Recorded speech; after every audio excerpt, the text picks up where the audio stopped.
to imagine that the sound of evening is coming from the white light.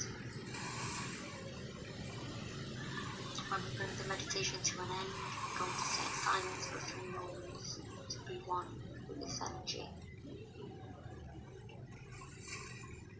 All together now. Allahu, Allahu, Allahu, Allahu, Allahu, Allahu, Allahu, Allahu, Allahu, Allahu,